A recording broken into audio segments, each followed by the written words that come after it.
Hello everybody, live on YouTube for the very first time for me.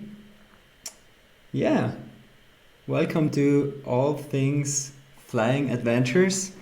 I thought I'm gonna try something new, something different. We are not able to meet in person, and still now I think I'm meeting here with 29 people already. I think that's the biggest meeting I had for almost a year. So thanks for joining. Yeah, how are you? Let me know in the comment section. It is right there on the right. I'm reading your comments and some people are saying hi, that's good. And I'll answer some of the questions. They're exciting. But let me go ahead with what I have planned so far. First, I wanted to tell you how I'm feeling today after yesterday's little flying session, which was actually really cool. I did a Stearman flight over the Hahnenkamm race, the Streif. We have got this famous alpine skiing race in Austria. Probably all of you know it, and it was my first real appearance with the Flying Bulls in the Stearman. That was super cool. I couldn't believe it that I was finally joining them in a real air show. I mean, everybody was super excited because you know that there's not a lot of air show stuff going on these days. So yeah, that was great. I hope this year some air shows are coming back, and I'm officially flying the Stearman for the Flying Bulls, so I hope I can join them at an air show this year. Cool. So yeah, what do I have planned for today? It's kind of exciting for me because you know that on this channel it's basically two kinds of subscribers, I guess. We have the ones that follow me for Red Bull XRP stuff, and then we have, or for paragliding in general, and then there is the ones that follow me for airplane stuff. And well, it's obviously a huge difference between those two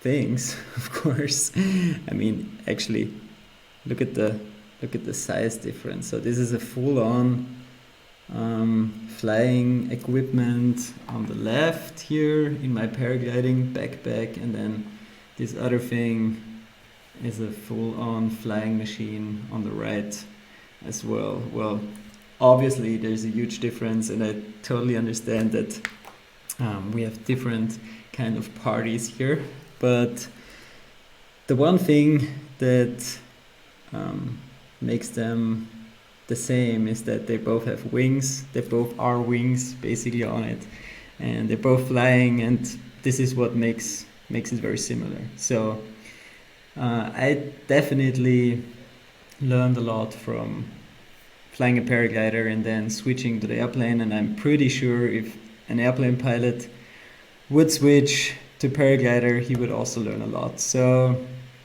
everything has its advantages and disadvantages, obviously, but with the paraglider you can definitely fly longer, at least on a sunny day. The other one needs fuel, so it kind of stops at some point, or you stop flying at some point for sure, because it's not possible to catch some thermals with it. But one thing that I think paragliding pilots could really learn from flying airplane pilots is some kind of airmanship and some kind of more like professional thinking in a way, which I don't want to make any of you guys mad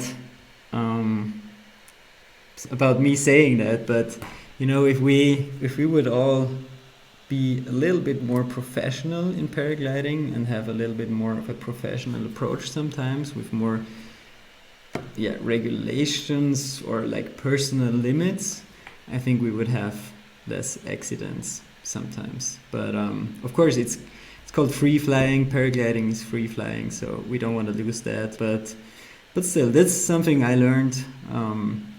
We can just be a little bit more professional. Like aviation just lives a lot longer than paragliding, so I guess that's where all this comes from. So that's the one thing I wanted to say. And then today I want to talk about one thing in the beginning two things before I come to my special guest today. Tom de Dorlodot is going to join me in this first session. I'm super happy. He's a very good friend of mine, and we've done a lot of adventuring together, and I can't wait to catch up with him. I hope all that works out here with the different screens that I have and the Skype that he will join me on. But so this is going to be the last part of this show, but first I want to refer to what I put as a title to this show, and we've got the word adventure in it. So what does adventure mean to us actually, and why are we actually going on adventures and all that stuff? So I want to say something about that because I personally think it's kind of an interesting thing, especially right now with this pandemic stuff that we have going on. And if you Google adventure, it comes from a Latin word called advenire, which means like something like arriving, in German, ankommen. And it also says something that adventure is something when you leave like your well-known surrounding and discover something unknown.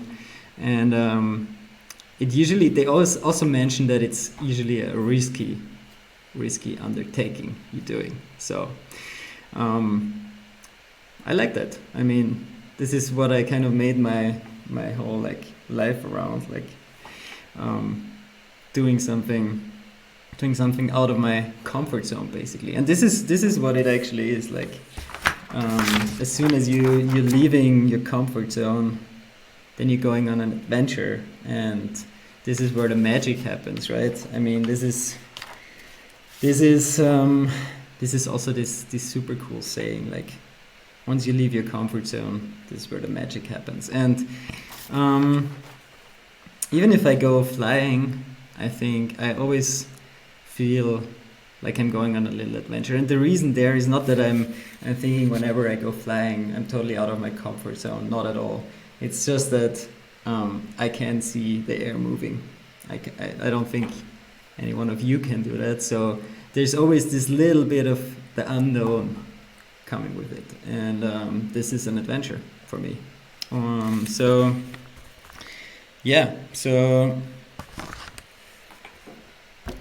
once you go paragliding, you're on an adventure, and once you are in a pandemic, you're also on an adventure. So I think we're in the global adventure right now, and this is the point I wanted to get to, is that we all got pushed out of our comfort zone. We can't do what we were used to do. We can't meet people and all that, but in the end it's a big chance, like we're on an adventure and we are where the magic happens. We maybe just can't see it right now. But imagine you're having a collapse on your paraglider and you have to react, and once you reacted and it all went well, you feel a lot better than before. You feel like, yeah, I did something cool. So we should all react a little bit, probably, and then make something really cool out of the current situation. So just my thoughts about adventure, and also why I started this program actually, because I think if we all, yeah, doing something cool, go on adventure, it's nice. And maybe I can tell you something more about my adventures and about adventures of other people, and we are motivated to make the best out of it. So yeah, what else? I think it would be good if you could let me know a little bit more what you think about adventure. I'm also gonna ask Tom in a second here what he's thinking about it. But switching to another thing I wanted to talk about before was like 2 days ago I've asked my followers on Instagram what they would like to hear in a session like this, in a live session, and I've heard lots of different things like general recommendations for best countries, sites to go flying, weather, gear, paragliding, training, how to become a better pilot faster, route planning for Volbeef, and so on. Definitely way too many topics to go through them all today, but we're gonna have a couple more sessions. I'm planning to do this every 2 weeks, so we'll discuss all of that. But one thing that comes up a lot, and that's actually one thing that I have never covered on my channel so far, because if you go back and scroll through it, there's lots of Red Bull XUP stuff, there's overland, flying with a bush plane stuff, and what's one thing that I've never covered is actually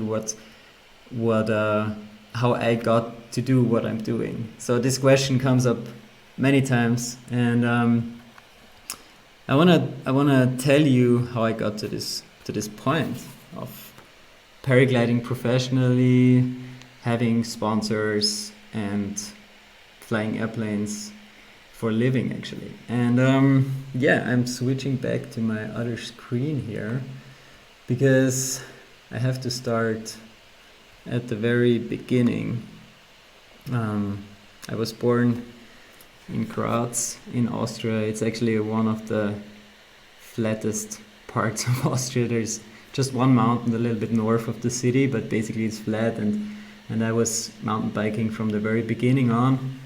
My father took me mountain biking all the time, and while I was at school until 18, I was always racing. So I did like 10-15 races every year, every season, until I was 19 years old, and that actually was the basis for me for all this endurance stuff. So I had nothing to do with flying to that point. It was just pure like endurance stuff, mountain biking, and I really liked it. Also, I was not really in the mountains. I mean, this was on Lake Garda, the photo you see here. I was 17 or something. So there's some mountains involved, of course, in mountain biking, but I was not mountaineering. And then when I was 18, I went to the university. Wanted to do everything just normal, mechanical engineering and economics. Still nothing to do with flying. And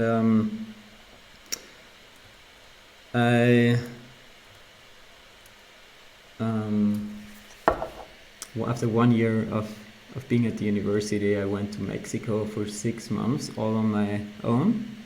Didn't bring a bike, and this is where I basically it's weird to say that, but I kind of got away from home a little bit back then, and also got in touch with high mountains. So this is Iztaccíhuatl and Popocatépetl on the picture here.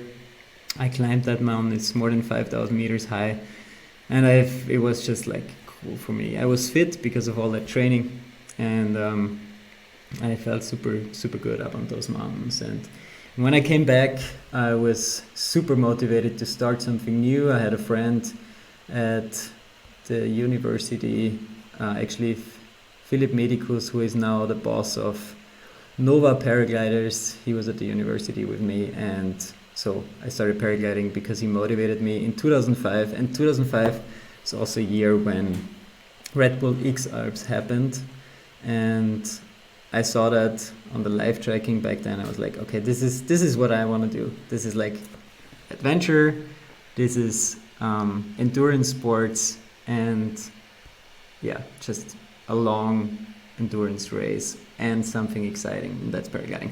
And the only thing I wasn't good at back then, or not the only thing, but the one thing I wasn't good at back then was paragliding, obviously, and mountaineering was also not my biggest strength. Anyway, I got super motivated to keep pushing like crazy. We didn't have lightweight equipment back then. I carried my big glider all up the mountains every day.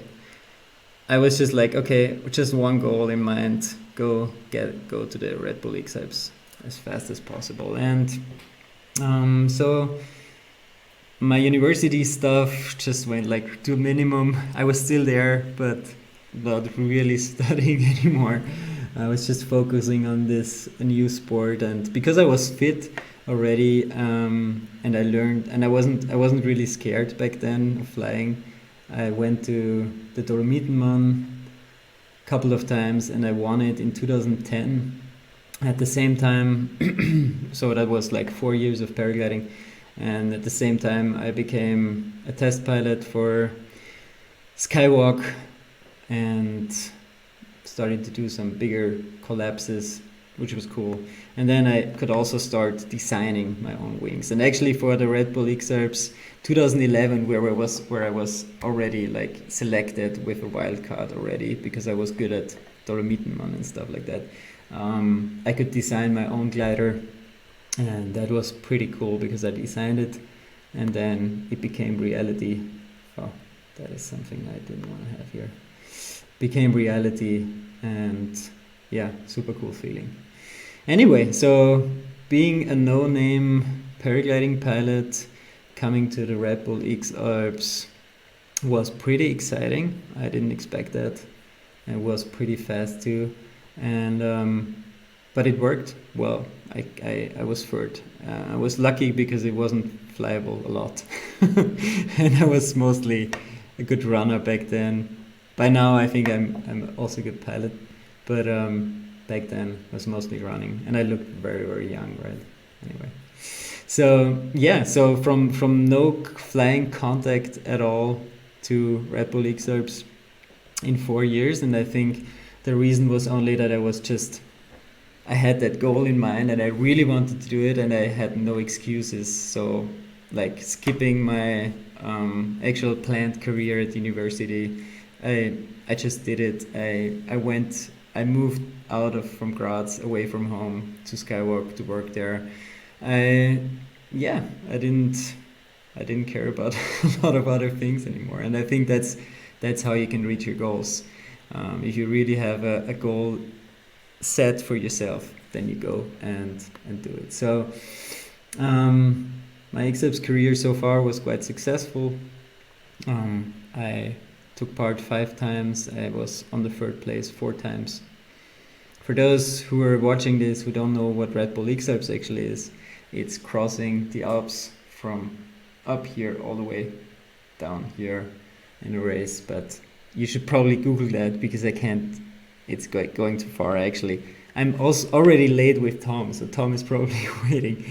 But I just wanted to say that one thing, tell that story to the end, because I was not flying any airplanes yet, and for the X Alps I reached my goal. Like with that 1st place in 2011, I was like, okay, I've done it, I have no more motivation. I never wanted to win the Red Bull X Alps. So 2013, that I got the receipt basically. I don't know if you say that in English, but I was only 9th, and I was really suffering.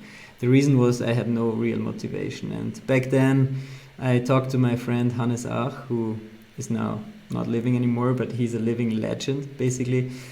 He's a not living legend anymore. How do you say that? Anyway, he was one of my very best friends, and he was my biggest Red Bull mentor. He got me into the Red Bull family as well, and with him I talked to him, and I said I need some big motivation for the far future. And and I asked him if he thinks that it would be possible to take part or to race in an air race actually once, the fast airplanes going around, the pilots. And he was like, yeah, you probably should do a pilot's license. And I was like, okay, well, that could be cool. So I decided to do a pilot's license, and yeah, since then I'm flying, and I really wanted to become good fast, and I thought this wasn't possible in Europe, so I bought a Super Cup in Alaska. That is exactly when I saw this photo. I took it when I saw my airplane for the very first time back then in 2016, and I did 300 hours in 3 months, and I think I learned a lot back then. So this was really cool.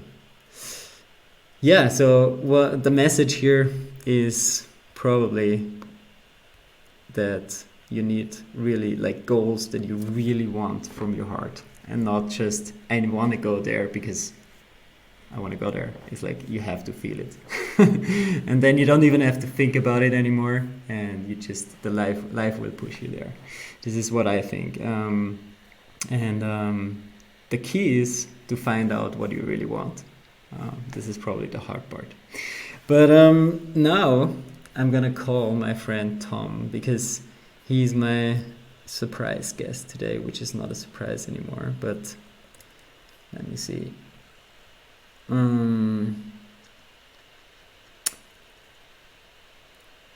Okay, just checking your comments here. Cool, thanks for being here. Thanks for watching. Now we have already 71 people watching this. Cool. Super cool. So Tom is waiting. Let's switch to Tom. Gonna call him now.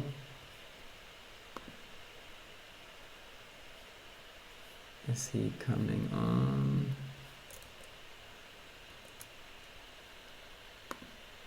Tom! Woo! Good. How are you?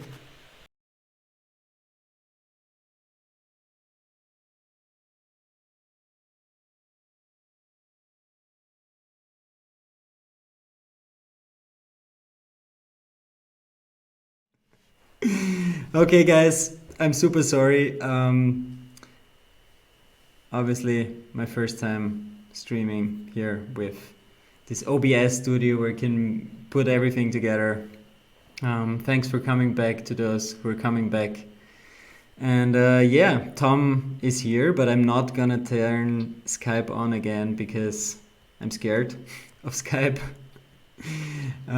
So Tom is actually here on my phone. Hey everyone. I think if I hold you very close to my microphone here, Tom, people can You have see a pretty you. cool studio there, yeah? Yeah, it's quite nice, huh? I built it up. I built it up just for that live stream here, actually. Wow, cool. But then things like that happen, and I'm blaming you now. You said I can do that, right? I'm blaming Yeah, you. I probably sent a virus from Belgium. Yes, you sent the virus over. Anyway, so we were being in the middle of the introduction of yourself, and you told me that you're having a baby and you're adventuring, and maybe you can summarize it one more time in just a few words. Yeah, well, basically, I am a professional paragliding pilot. I've been traveling for the last 15 years, and I'm now sailing around the world with a 12-meter sailboat and with my family. And I have a little kid called Jack, who is 2 years old, and we are about to have a second baby in a month.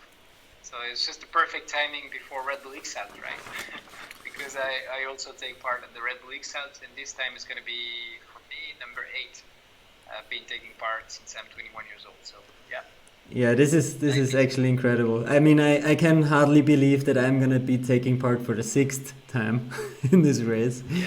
but eight is like I can't believe it. Like honestly, before applying for the sixth time now, I wasn't sure if I should even do it, you know, like because it's already six times, Yeah. you know, and then you're coming and you're like eight times. So how do you keep your motivation up? I was in that other live stream part. I was talking about motivation and adventure goals and stuff like that, and I think you really need to have a big goal to keep going like this. So what's your big goal?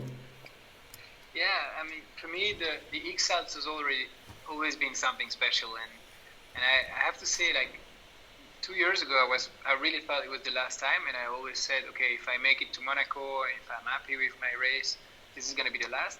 But then I enjoyed it so much. I really had a good time, and I started to feel that maybe I could do better if I really put the energy into it and stuff. And it's not so much about the competition, because I'm a competitive pilot and I like competition, but it's really more about the adventure and the fun. I really enjoy crossing the Alps like this, and having this beautiful platform, and the X-Alps organization is incredible. So for me, it's more about taking part again in that adventure and enjoy it. Yeah. Okay. Yeah, that's also for me actually. I thought about that, and I said to myself, you know, what do I really like in my life? It's actually being out there in nature and paragliding and pushing myself in a competition. So why shouldn't I take part again in this race? Like Yeah. it's actually just Exactly. We learn so much. I mean, we learn so much about ourselves and about the way we work with the team and also with other competitors. And I made lots of friends in this race, and I don't know. It's so intense. I think it's hard to have to live to this intensity normally in life. But when you get into the X-Alps, everything goes so fast and everything is so powerful. And then you come back and life tastes a little bit, like I don't know, flat, if I can say, And in the X-Alps it's so intense. I've heard many of the athletes saying that after the race they all get into depression mode, and they get depressed. It's not really my case, but what I mean is that it's we know why we do it. We do it because we live those beautiful moments out there in the mountains. And actually, for me, yeah, next thing will be BV flying. The competition it's something itself, and it's fun to push ourselves against each other and stuff. But at the end, what we really enjoy, and I think you're in the same spirit also, is things like when we went to go around the Adriatic together, or when you cross a mountain range alone or with a friend. It doesn't need to be a competition, but just being out there and traveling with the paraglider and hiking and flying is just magic. Yeah, I just threw up now our map of our Adriatic Circle on the screen here, and yeah, that was quite an adventure. I mean, we had we had almost 2,000 kilometers of hike and fly through 3 different mountain ranges. The Apennine in Italy, the Alps, and Velebit in Slovenia and Croatia. And actually, I mean, we had a great time here. You can see both of us being very young and strong right now on live. I mean, it's actually pretty funny because I'm holding you into the camera in my phone. I can see the photos. Improvising is what we have to do right now. I think next time will be better. Sure. Anyway, so yeah, and then we were sleeping outside in our gliders. We were actually having a really, really good time on that adventure, and I wonder if that works now. But I brought it up here. It was actually in the middle of Switzerland when you.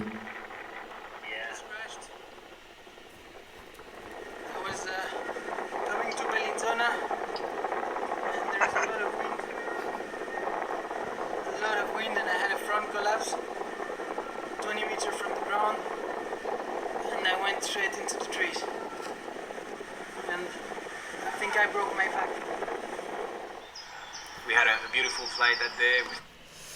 Yep, that was quite a day, huh? It What was, you man. remember that day? I mean, just to so if people didn't follow right now, we were on this adventure and like halfway through the Alps, we were flying on a pretty strong day with lots of valley wind, and on the landing, you hit a tree, and I landed safely right next to you, and I just saw you hanging on the tree, and yeah. Uh, what do you think when I put you back into this situation? Well, I guess like every other accident, and I had a few, sadly. I got really lucky that time. I remember how it happened. And when I was coming to land, and I had a huge front collapse. So it's just at the worst situation. Like it was the worst situation. Not high enough to throw the rescue parachute. Not I was high enough to hurt myself. So when I hit the tree, I heard a big crack in my back. Basically, I don't know if you remember, but in the X-rays I had 9 different broken bones. So I had the pelvis, sacrum, vertebra, ribs. Pretty much everything was broken in there, and I spent weeks in hospitals. And when I look back at it, I mean, it was really one of the most difficult time of my life, but also it was one of the best lesson I've learned. Because one of a sudden you're in bed in the hospital, you're staying for 5 weeks, looking at the ceiling, hoping that you're gonna be walking again, and it really changed my the way I started to analyze risk, and the way I started to see life also, and the way I started to enjoy it more, because you can see how fragile it can get. And yeah, I remember that one, and also I remember that we decided to come back 6 months later. We went back to that tree together, and we finished the adventure. And I felt that was very brave of us, because we had a really hard time. It was difficult, and to come back and to finish was really good. Yeah. Because in life you have difficult moments, can happen to anyone, but the whole thing is the attitude and how you react to it. And I think we reacted really well as a team, and we did a great job going back and finishing it. So yeah, really good memories. Do you think it changed you back then? What did it change? Like, what did your For sure. I mean, for many years I was just traveling by myself and doing my things and my adventures, and not thinking much about the people around me. Like it's just enjoying life. But all of a sudden you're in bed, and you realize that it doesn't only impact yourself; it also impacts your family, your friends, your close ones, and it's difficult for everyone. And I got really lucky, because I mean I came out of it stronger, but it could have been really worse. So yeah, you start to think about what's important in life, what is not, and we many times we put too much importance in futility, and things are not so important actually. So when you close to when you have a strong accident like that, you start thinking about, okay, now let's make a list of what's really important, what I want to do with my life, how I want to enjoy it, where I want to go, what's my goals, and then you go forward. But it really makes you grow, I guess. yeah? Did you think about stopping your paragliding career back then? No, never, actually. It's funny, because the first thing I thought about was to go back and fly again. Yeah. So, and it was, I mean, the first time you're like, it's like when you have a party and you drink too much vodka, and then the next day you smell vodka and you're like, oh no, not that again. Yeah. Well, it was the same with paragliding. It was like the first time I took my glider out, it was like, oh no. My brain was saying no, but everything inside me was saying yes. I had to go back to fly, and I didn't get I didn't fly differently, or I wasn't scared. Once you're back in the air, you know it's your thing, and no, I don't think I would imagine my life without flying. Um, but now I'm really getting into sailing, and I think it's a little bit like you when you start to fly your plane. It's that we go from maybe one passion to another one. Um, that's how it is in life. It's like a love story. It's very Yeah. intense, and then maybe less, and then it comes back. And so it's interesting. But now I'm really into the sailing at the moment. Hmm. But Yeah. the two worlds are very But very you're still interesting. going. You're still going to the exurbs. Yeah. And I'm more motivated than ever because I think I'm gonna fly a really good glider this year. So I'm excited about that, and also Can I you have tell time us to which train. glider it will be? Yeah, I mean, as you know, I'm sponsored by Super, and they've been supporting me for years. I mean, I was with Gradient, and then Gradient started to work with Super, and now I'm with Super, and I flew Super in the last two races. I really enjoyed the white, and this time they didn't have time to develop a new glider, so they told me, Tom, we totally understand that you want to be competitive with, for this race, and we don't have a glider available at the moment, so you can just take whatever you want. And it's cool, it's like if you say to any Formula One pilot, just pick your car, Yeah, pick your car, and so I that's started to good. research and ask around, and I started to talk to friends and pilots, and I mean we all know each other, and I spent time with Aaron De Rogati, the Italian prodigy, and he gave me a glider. Actually, he gave me his Omega from 2 years ago, and now I'm flying this, and I really enjoy it. I like it. It suits my style. It suits my flying, Okay. and I think that's the most important. I think many gliders are very, very good. I'm guessing the Skywalk, the Ozone, the Advance are really like the three are really good. I think, but I think it has to suit your style, and the Omega really works with me. Okay. It's strong, it's compact, it's quite easy to fly. It feels very safe, but it's super fast, and it climbs really well. It's a bit reactive. I have to get used to how it flies, but I felt confident on the first flight. I really loved it, so I think I'm gonna go this way. Yeah. Okay. Cool. Yeah, I mean, I can just say that you definitely should try a skywalk at some point. I But, know, I know. but I have to say that also. But I definitely wish you fly the best glider, so you should also try a skywalk, of course. You know. Yeah. I mean, we will see. I really think that at the end, and I think you agree with me on that, is that the glider is one thing, but the pilots really makes the difference. And if Definitely, you yeah. if you look at it now, like if you, for example, follow the Vendée Globe, which is this race around the world, the sailing race around the world, they all have different boats, and the most performant one, or the one who were the favorite at the start, didn't make it. Yeah, I and saw that. uh, Yeah, and I was following and it. it's Even I was following it a little bit, although I have nothing to do with excellent. sailing. But this is super exciting. I think we can all learn a Yeah, lot about yeah, a lot in general exactly. about What you need strategy and is stuff like that. you need to feel safe under the glider. You need to feel that you're flying the glider that suits you, and then you need to also feel that you're not too limited. And one glider will have an advantage. Maybe one can fly under the rain, the other one cannot. One can really fly well against the wind, the other one climbs better. At the end, they all have their things. But the most important is that you fly it for hundreds of hours. You know it really well, and you Yeah. enjoy flying it, and then can go far, hopefully. So I have another question for you. Do you Yeah. actually think that that you know how Red Bull X-Ups works? You mean the recipe for success in Red Bull Yeah, X-Ups, just like or? you know how it works. Like it's something I think for me personally. Um, I right now again feel like I don't know how that whole thing works. Like Yeah. I have to think about it again and then do like prepare like also my strategy again and rethink of of how I want to do it and the route planning and all that Yeah. and Mhm. what do you think about it? Do you think like you can just go there and like be like, okay, I know how that works. I'm gonna do it for the eighth time.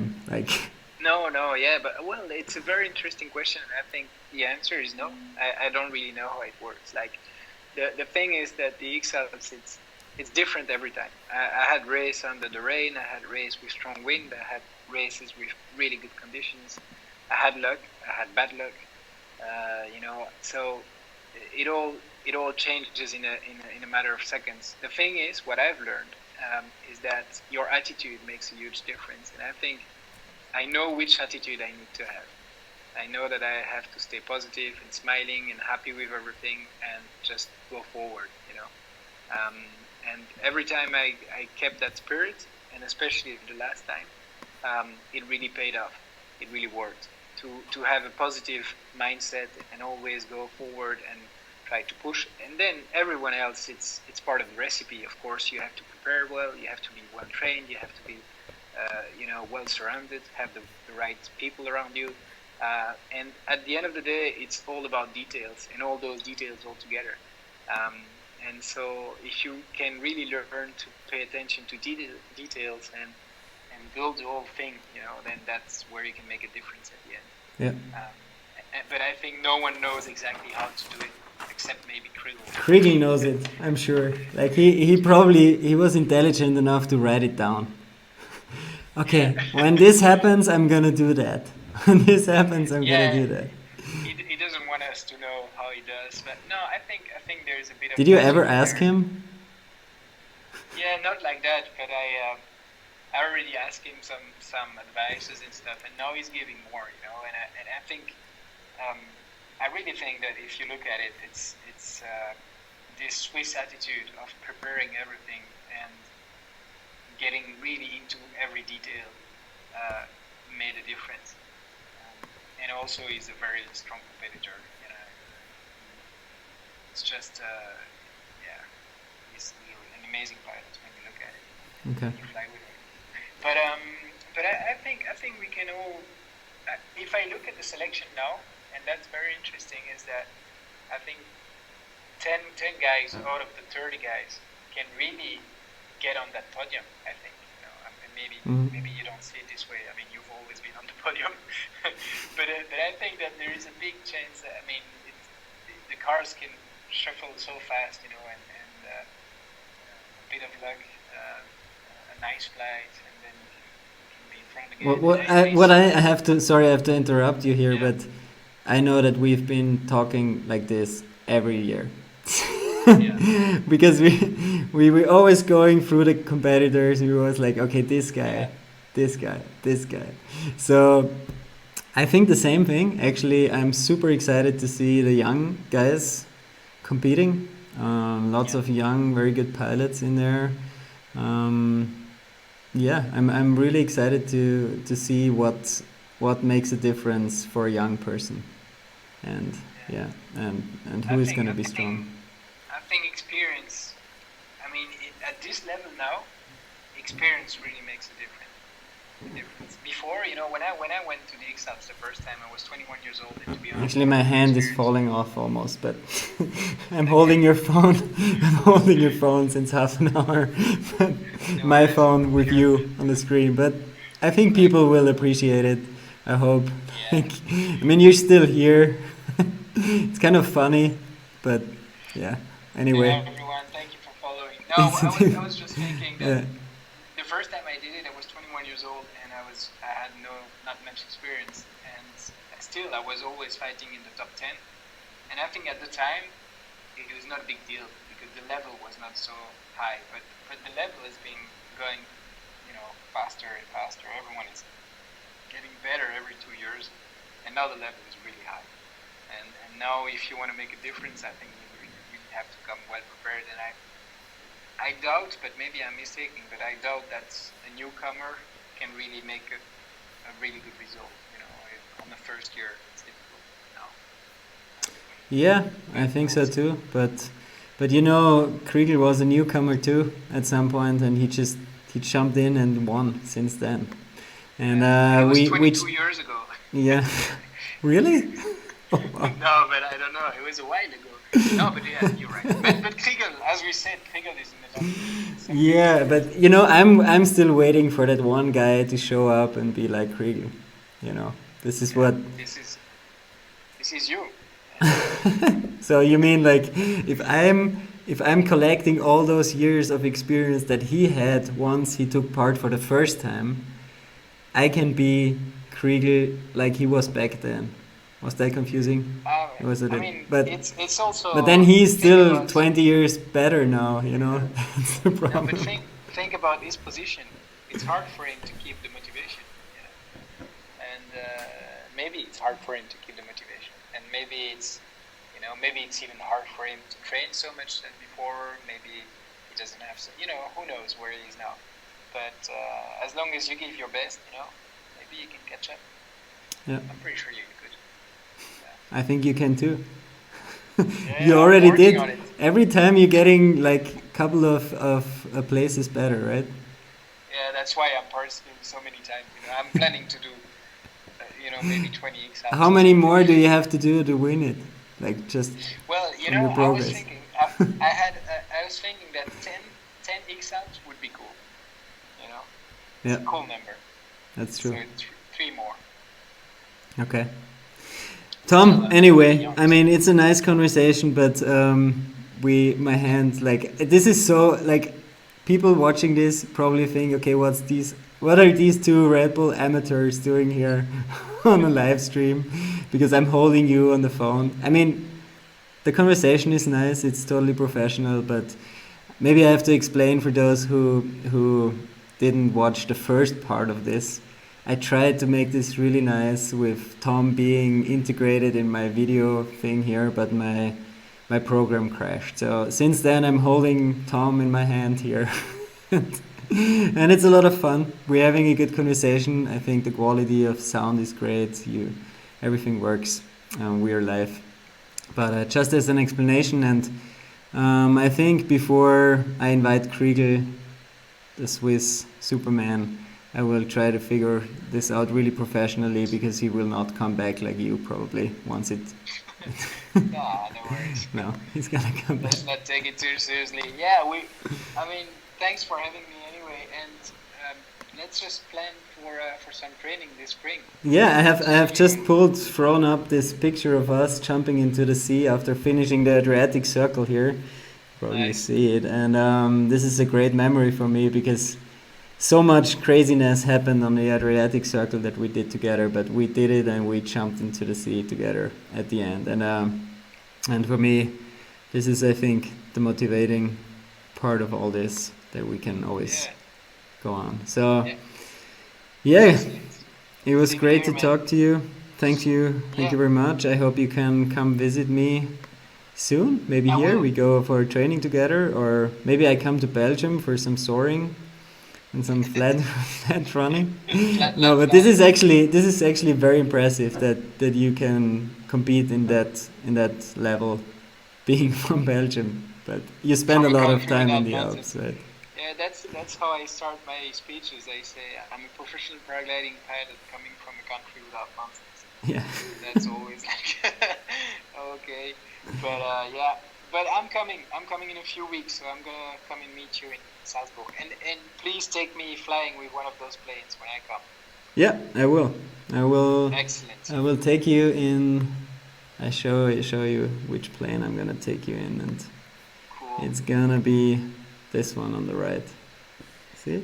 That's my dream. Yeah. I saw you flying that one the other day. Excellent. Cool. Looking forward. We can maybe fly the whole length of the X-Alps. So Yeah, it's gonna take almost the same time as during the X-Alps, because we need so much fuel and so many stops. But Okay. anyway, we're gonna figure something out. So thank you, Tom. Thanks for keeping going with this, with me on this. It was kind of hard to get it done, but we did it, and it was super exciting. Yeah. Thanks a lot. Thank you for having me. Enjoy your evening, and we catch up soon. Take Yeah. care, man. See you. Ciao, ciao. Bye. See ya. Okay, guys, that was a really exciting first YouTube live session here. Actually, now we have had two parts. The one part which kind of broke down after I started talking to Tom, and now the second part, which worked quite okay, I would say. But next time will be better. I'm coming back in 2 weeks with this. I have 2 weeks to figure out how all this technique works. And yeah, it was a pleasure for me to have you here on the live stream. Next time we're gonna put some airplane stuff in it too, and talk a little bit more about Red Bull X-Apps preparation and some of the stuff that we had going on doing the Red Bull X-Apps. Well, anyway, I just saw one question here, and I want to answer that. I said that in the beginning that I'm going to answer a question. How is sleeping in a paraglider? I always brought my sleeping bag till now. Is it comparable? I think you don't need a sleeping bag when you do it, when you go on a baby flight during summer. It's actually warm enough. You better bring some warm clothes, because you need warm clothes anyway for flying, and then you put yourself in the glider, and up down to I think 10 degrees from my experience it's totally fine. So thanks for that question. There was a lot of other questions, or I think quite a bit of other questions in the previous stream which didn't work anymore. So I'm trying to wrap all this thing up together, like put it together and upload it here. But thanks for watching. Next time will be better. And yeah, see you soon.